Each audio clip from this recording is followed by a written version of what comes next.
થઈ ગયા પછી જનરલી બધાને એવું હોય કે ભાઈ લગ્ન થઈ ગયા પછી તો સામાજિક કામમાં પડી જઈએ આપણે, અને લગ્ન થઈ ગયા પછી તૈયારી કરવાનો કોઈનો વિચાર આમ જનરલી ઓછો હોય. પણ જો તમે બીએડ કર્યું છે, ડીએલએડ કર્યું છે અને લગ્ન થઈ ગયા છે અને હસબન્ડ વાઇફ તૈયારી કરીને નોકરી મેળવી શકાય ને એવું જોરદાર એક્ઝામ્પલ તમારા માટે આજે જ્ઞાન લાઈવ લઈને આવ્યું છે. તો સ્વાગત છે તમારું જિગ્નેશભાઈ અને ભાવનાબેન. બરાબર, બંને હસબન્ડ વાઇફ છે અને બંને લગ્ન પછી તૈયારી કરી. આમ તો લગ્ન તમારા ક્યારે થયા? બરાબર, અને પછી તમે તૈયારી 2022માં શરૂ કરી અને 23માં બંને સફળ થયા. આજે આપણે જિગ્નેશભાઈ અને ભાવનાબેનનું જ્ઞાન લાઈવ પરિવાર વતી સ્વાગત કરીએ છીએ. જ્ઞાન લાઈવમાં જ આવ્યા છે. ખાસ એમનું પોડકાસ્ટ આપણે એટલી આજે વાતો કરવી છે કે હસબન્ડ વાઇફ તરીકે તૈયારી કરતા હોય તો એકબીજાને સપોર્ટ તમે કેટલો કર્યો, એકબીજાને કયા વિષય શીખવતા, તમારા કુટુંબ પરિવારની જે સામાજિક જવાબદારીઓ છે એ કઈ રીતે નિભાવતા, અને તૈયારી તમારી જે છે એ દરમિયાન કેવી સ્ટ્રગલ થઈ અને સફળ થયા પછી હવે તમે કેવું અનુભવો છો એ આપણે ચર્ચા કરવી છે. તો શરૂ કરીએ આપણે ભાવનાબેનથી. બરાબર, ભાવનાબેન, તમે જિગ્નેશભાઈ બંને તૈયારી શરૂ કરી તો કઈ રીતે તમે તૈયારી કરવાનું વિચાર્યું અને કઈ રીતે તૈયારી શરૂ કરી, અને તૈયારીની અંદર તમે સમજો સવારથી સાંજ સુધી કેવી રીતે વાંચતા, કઈ રીતે ટેસ્ટ આપતા, એ બધી જ વસ્તુ તમે ડિટેલમાં જણાવો.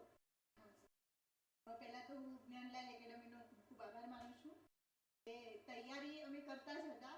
એની સાથે એક કહેવાય ને કે સોનામાં સુગંધ ભળે એક પ્લેટફોર્મ આપ્યું.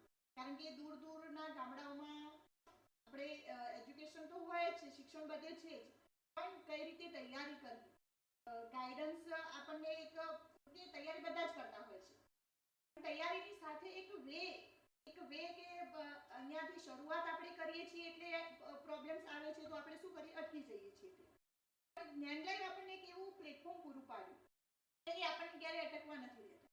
તમે જોયું હોય તો જ્યારે લેક્ચર ચાલતા હોય ત્યારે પણ બધા આપણને મોટિવેશન આપતા હોય છે કે ભાઈ જે તૈયારી કરે છે આવી રીતના અમારા જેવા, ધારો કે અત્યારે જે સારું કામ છે કે ભાઈ પોડકાસ્ટ કરાવે છે તો કેમ કરાવે છે, એમનું એમને ફાયદો મળે એના માટે તો નથી, સ્ટુડન્ટોને જોવે તો એમને પણ થાય કે ભાઈ જો આટલી મહેનત કર્યા છે તો સક્સેસ આપણને મળે છે.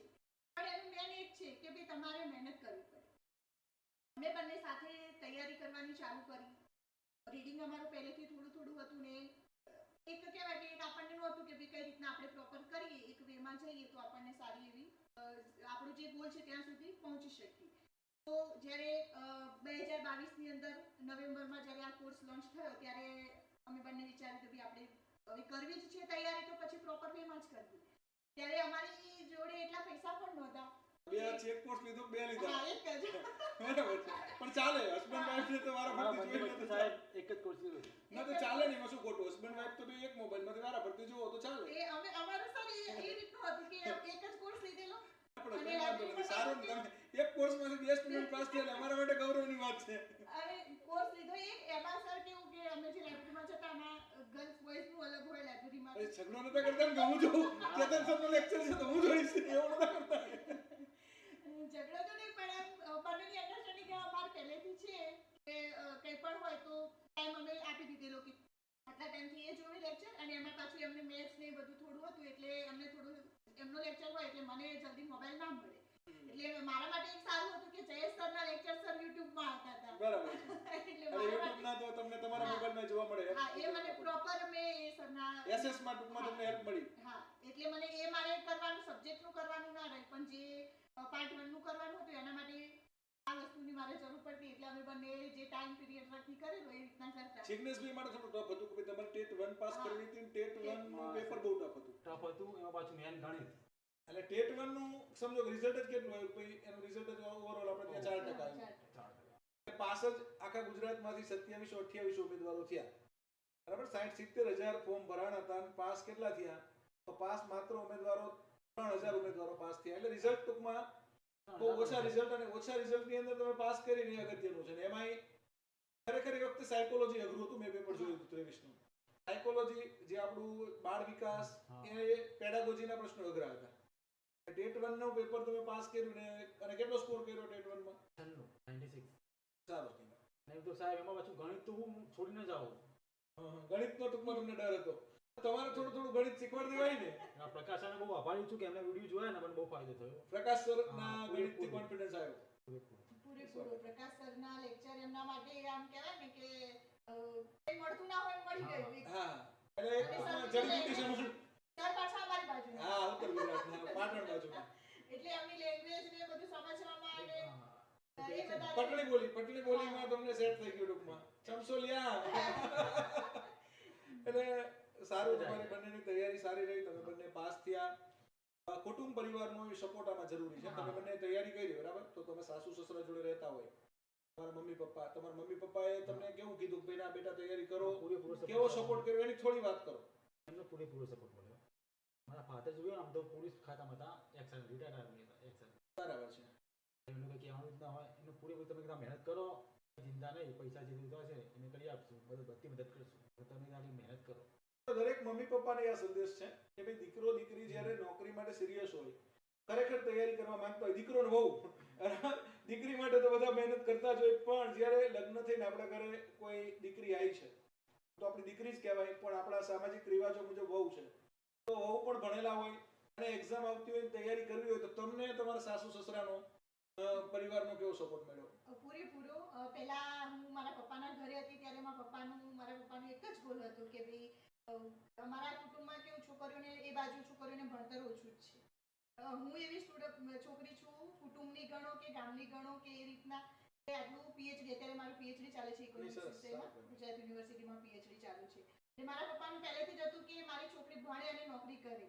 એટલે મેરેજ થઈ ગયા પછી પપ્પાને એમ થતું કે કદાચ મેરેજ પછી નહીં કરાવે તો નોકરીને, પણ મારું હતું ને પપ્પાનું બી હતું, એટલે એટલા સપોર્ટના લીધે સાસરી પણ એટલી સારી મળી કે એમાં મોસ્ટલી બધા ગવર્નમેન્ટ જોબ જ કરે છે અને ગવર્નમેન્ટ જોબ કરાવવાની ટૂંકમાં તૈયારી કરવામાં તમને હેલ્પ કરી. હા, પૂરેપૂરી. બધાનું જે મારા સાસુ સસરા છે, જેઠ જેઠાણી છે, બધા જ એમને પણ એટલો પૂરો સપોર્ટ કર્યો, કારણ કે લાઇબ્રેરીમાં આખું કન્ટિન્યુ બેસવું અને વાંચવું ને પછી આયા પછી આપણું માઇન્ડ ફ્રેશ રહીને કામ કરવું, એ બધું ઘણું અઘરું હોય છે.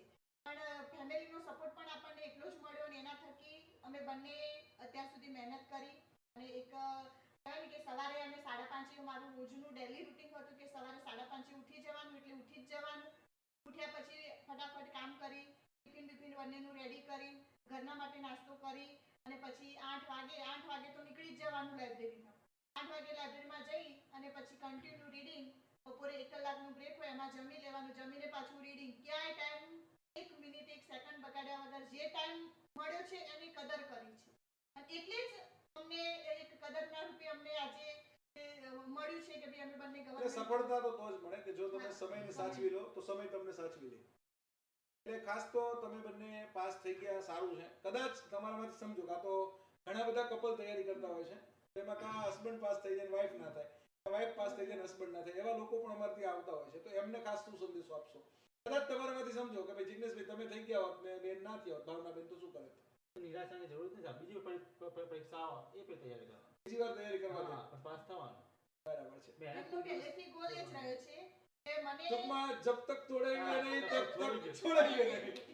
બરાબર છે. એટલે તો never ever give up attitude થી તમે તૈયારી શરૂ કરી. કદાચ તમને સમજો જિગ્નેશભાઈ તમને ના મળી હોત અને ભાવનાબેનને મળી ગઈ હોત તો શું કરે? તું વધારે ખુશ થાત, હું તૈયારી છોડ જ નહીં, ચાલુ જ રાખે. સરસ. તો જો બંને હસબન્ડ વાઈફ ને સાથે જોબ મળે ને બહુ સારી બાબત છે. કારણ કે ઘણા બધા કિસ્સા એવા છે કે ભાઈ એમાં એકને જોબ મળી જાય ને બીજાને ના મળે. તો પછી તમને એકને ના મળે બીજાને ના મળે, એના માટે એમને સરસ સંદેશો આપ્યો કે ભાઈ ના મળે તો કઈ વાંધો નથી, તૈયારી ચાલુ રાખશું, આ ભરતી નહીં તો આવતી ભરતીમાં પણ બીજાને મળી જવાની છે. એટલે જે કઈ હસબન્ડ વાઈફ જે કોઈ અહીંયા તૈયારી કરે છે એમના માટે સારો સંદેશો છે. જે નવા ઉમેદવારો અત્યારે હવે તૈયારી કરવા માંગે છે, જો કે ભાઈ હવે આવનારી ટેટ બહુ નજીક છે, સરકારે એવા બધી ભરતીઓ પૂર્ણ કરીને ટેટ પરીક્ષા માટે પ્લાનિંગ કરી, સ્પેશિયલ ટેટ આવી ગઈ છે, ટેટ પણ ટૂંક સમયમાં આવવાની છે. એ ઉમેદવારોને તૈયારી માટે તમે કંઈક સંદેશો, મોટિવેશન થોડુંક તમે આપો.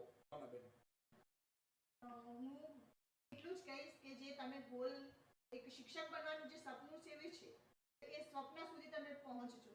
કારણ કે જો આપણે પોતે જે સપનું જોયું છે એ સપના માટે આપણે મહેનત નહીં કરીએ તો કોઈ બીજું તો કરવાનું નથી. મહેનત આપણે કરવાની છે તો પછી રાહ શું કરવા જોવાની?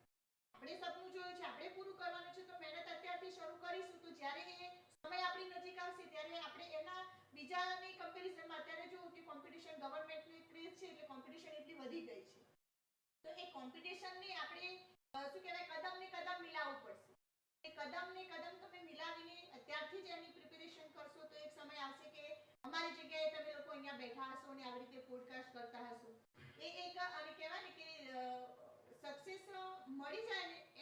ખુશી જે હોય છે ને એની સાથે તમે જે સ્ટ્રગલ કરી હોય છે ને અને જ્યારે તમને સક્સેસ મળે ને એ જે બંને વચ્ચેનું જે આમ કહેવાય ને કે આપણે આંખ બંધ કરીને આપણને સ્ટ્રગલ દેખાય છે પણ સક્સેસ જ્યારે મળે ને ત્યારે એ સ્ટ્રગલ આપણને એક કહેવાય ને ક્ષણમાં જતી રહે છે. એટલે હું બધાને એક જ કહું છું કે તમે જે એક એવું નથી કે તમે કોઈ પણ ગવર્મેન્ટની તૈયારી કરતા હોય ક્લાસ 1 2 હોય કે શિક્ષકની હોય કે કોઈ પણ ગવર્મેન્ટ તૈયારી તમે કરતા હોય તો તમે જે સપનાને તમારા સપનાની સાથે સાથે તમારા માતા પિતા જે સપના જોઈ રહ્યા છે કે ભાઈ મારો દીકરો કે દીકરી તૈયારી કરે છે, તમારા ઘરની અંદર સાસુ સસરા હોય એ લોકો પણ હોય કે ભાઈ મારી વહુ અને દીકરો તૈયારી કરી રહ્યા છે, તો એ બધાના સપનાની સાથે સાથે તમે જો તમે એકલા નથી સપનું જોયું, તમારી સાથે કેટલા લોકો છે, ઘરના બધા જ લોકો તમારા સપનાને સપોર્ટ કરવા માટે ઊભા છે, પણ એ ક્યારે થશે? આપણે અમુક એવું કરતા હોય કે હું તૈયારી કરું છું, 5 વર્ષથી તૈયારી કરું છું, 10 વર્ષથી તૈયારી કરું છું. એ તૈયારી તમે જ્યારે કરો છો ત્યારે વર્ષ નથી જોવાના, તમે કયા વેમાં તૈયારી કરો છો, તમારા જે આપણે કહીએ ને કે પ્રોબ્લેમ્સ આવે તો આપણે એને સોલ્યુશન શોધતા હોઈએ છીએ. એ સોલ્યુશનની અંદર તમે તૈયારી કરો છો તો તમારી જે કચાશ હોય, કયા વિષયમાં તમારી કચાશ છે, જે આપણે અહીંયા ટેસ્ટ લેવાતા હોય છે. અમે લોકો જ્યારે ટેસ્ટ લેતા, સર જ્યારે ટેસ્ટ કોને સ્કોર જાજો હતો ટેસ્ટમાં તમારા બે માસમાં? જિગ્નેશ જિગ્નેશને જાજો હતો. આમ કદાચ સમજો કોઈને ઓછો સ્કોર થાય અને થોડોક દિવસ વાંચવાની ઈચ્છા ના થાય તો મોટિવેટ કોને કરતું? બંને એકબીજાને મોટિવેટ કરતા. હા. અને બેને આમ ડિમોટિવેટ થઈ જાવ, તમે બંને ડિમોટિવેટ થઈ જાવ તો તમને મોટિવેટ કોણ કરતું પછી એ વખતે? ઘરેથી આમ મમ્મી પપ્પા કઈ કહેતા? કદાચ સમજો કાં તો વાંચવા જવાની ઈચ્છા ના થાય, વચ્ચે તો ભરતીમાં કેવા બધા ઇશ્યુ આવ્યા કે ભરતી થશે નહીં થાય, એ વખતે ના થઈ જશે ભરતી, ચિંતા ના, કે સરકારની અંદર એટલી બધી જગ્યા ખાલી છે એટલે કોઈ ઇશ્યુ જ નથી.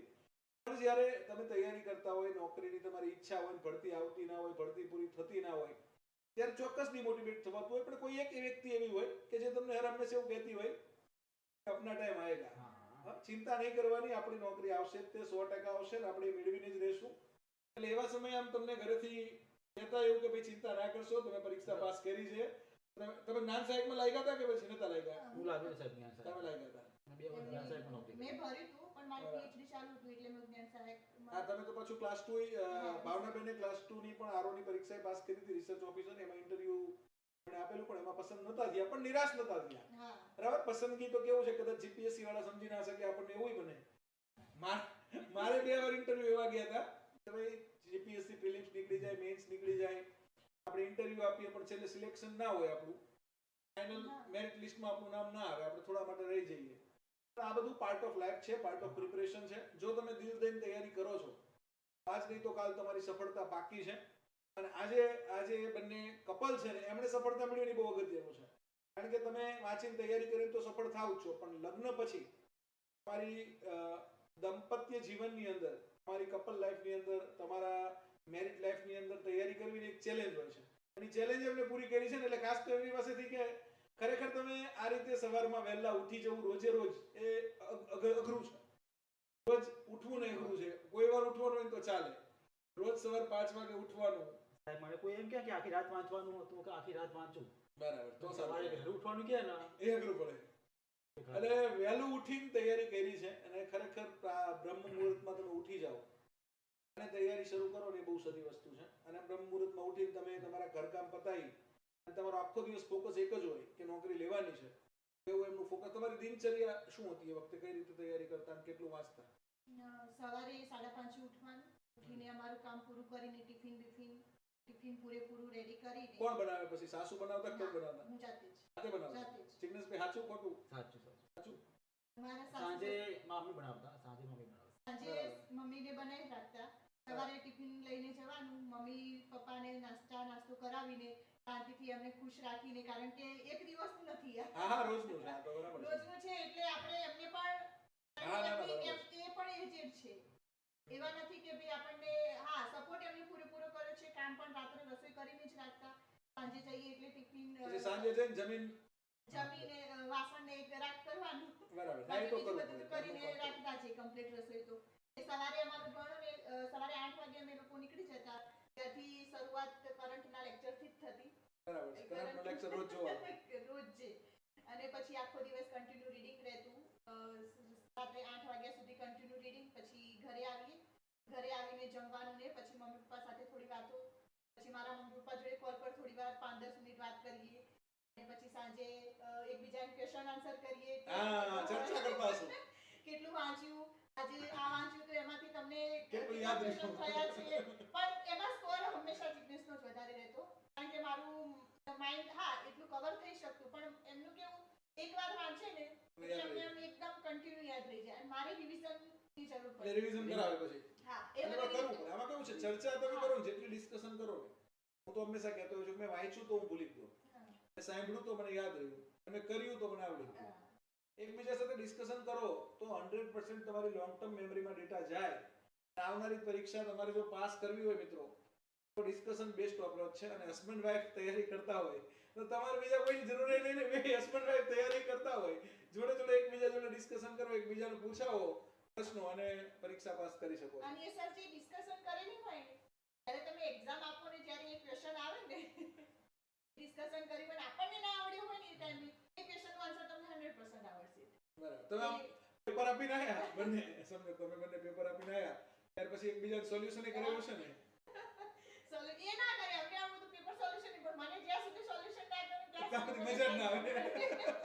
એટલે હું એમને આવીને તરત કે હવે શું સોલ્યુશન કરું છું, પણ મેં કીધું ના, હજી કારણ કે અમારે એક્ઝામ હતી ને એમાં એક વીકનું હતું કે બરાબર. 1 થી 5 ની ટેટ 1 હતી અને પછી ટેટ 2 ની હતી, એટલે કે એ મૂકો અને હવે જે આવવાની છે એની તૈયારી કરવાની. મારે કેવું તમારે તો ટેટ 1 ટેટ 2 બંને પાસ થઈ ગઈ ને? કીધું આપણે પેપર આપી દીધું, પછી હવે સોલ્યુશન કઈ મતલબ નહીં. એ તો બરાબર છે, પણ તો આમ ઇંતજારી તો હોય ને કે મારે કેટલો સ્કોર થાય છે. જનરલી પેપર આપીને આવે ને તરત તમને ઉમેદવારને ઇંતજારી હોય કે આ પ્રશ્ન મારો સાચો ખોટો. મેં તો સર જેવું એક્ઝામમાંથી બહાર નીકળ્યું પછી આપણે એકેડેમી પર મૂકેલું જ હતું હા, ને, આપણે એટલે હું તો રસ્તામાંથી જ ચાલુ કરી દીધું. એટલે આપણે એટલે સોલ્યુશન કરાવી હતી, કારણ કે સ્ટુડન્ટ પૂછ કરે. હા. ટેટ 27 આપીને આવ્યા તો મને લાગમાં આવી ગયો આંકડો કે અંદર 100 જો તો આવી જ જશે. એ સારો કહેવાય સ્કોર. ટેટ 1 માં કેવું છે કે પેપર એટલું ટફ હોય છે, અને આપણે આ વખતે ટેટ 1 માટે એટલે જ રજૂઆત આપી છે કે ભાઈ ટેટ 1 માટે આપણે સીટેટ પ્રમાણે તમે અભ્યાસક્રમ છે તો સીટેટ પ્રમાણે સમય આપો. આપણે ગુજરાત સરકાર ટેટ 1 માટે 90 મિનિટ આપે છે, જ્યારે સીટેટ વાળા 150 મિનિટ આપે છે.